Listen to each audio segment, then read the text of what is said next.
Ce mercredi 24 mai, Tina Turner est morte, a annoncé son agent. La chanteuse avait 83 ans et laisse derrière elle des millions de fans dans la tristesse la plus totale. Give me a lifetime of promises and a world of dreams, traduisez, donne-moi toute une vie de promesses et un monde fait de rêves, chante Tina Turner, morte ce mercredi 24 mai, a annoncé son agent. Si elle n'avait pas chanté ces paroles en 1988, dans son tube planétaire The Best, on aurait pu croire qu'elle les avait murmurées à Ike Turner, lors de leur rencontre. L'homme l'a repérée alors qu'elle était encore mineure, dans les années 1960. Tina Turner, Hannah Mae Bullock de son vrai nom, a grandi dans le Tennessee, à Nutbush. Après avoir démarré sa vie entourée de ses parents, tous les deux ouvriers, elle est abandonnée et finit sa scolarité dans un internat. Peu intéressée par ses cours, Tina Turner chante régulièrement dans la chorale de gospel de sa paroisse.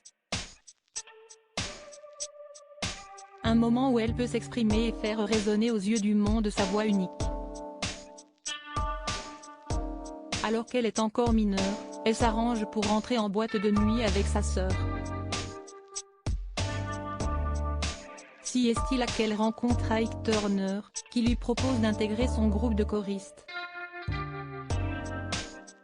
À l'époque, le musicien fait des tournées de concerts à travers les États-Unis et lui promet la gloire. Rapidement, ils deviennent un couple à la scène comme à la ville et connaissent un succès grandissant. Mais les excès de substances d'Ike Turner et ses frasques commencent à laisser des traces. Il est de moins en moins appelé pour jouer en concert.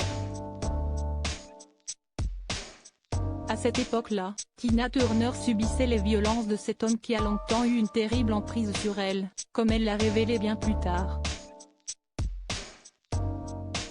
Les années passent et Tina Turner décide de quitter Ike Turner, après un ultime échec d'un projet musical en commun.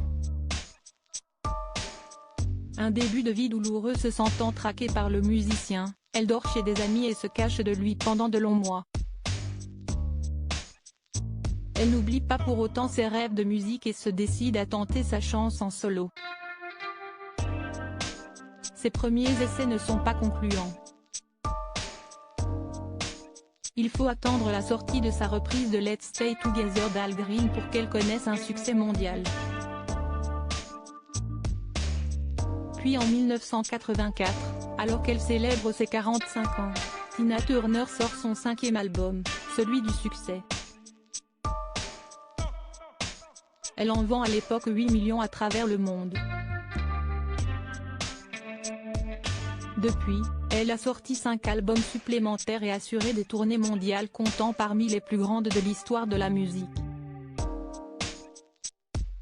Tina Turner a longtemps été considérée par le Guinness des records comme l'artiste ayant réuni le plus de spectateurs dans des concerts.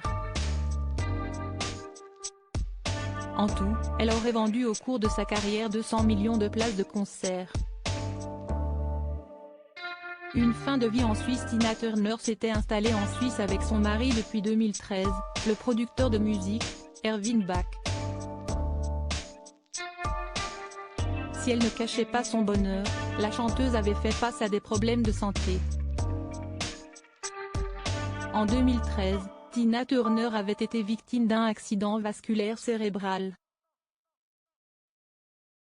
3 ans plus tard, ses médecins lui avaient diagnostiqué un cancer de l'intestin. Face à la maladie, la chanteuse qui pratiquait le bouddhisme depuis plusieurs dizaines d'années avait décidé de se fier aux médecines alternatives, basées notamment sur l'homéopathie. Quelques mois plus tard, elle avait dû recevoir un don de rein de son mari en 2017, après avoir perdu ses 2 reins. Depuis, la chanteuse se faisait rare mais avait vécu dernièrement un drame, le suicide de son fils, en décembre dernier. Elle est décédée paisiblement, des suites d'une longue maladie, précise son agent à Reuters.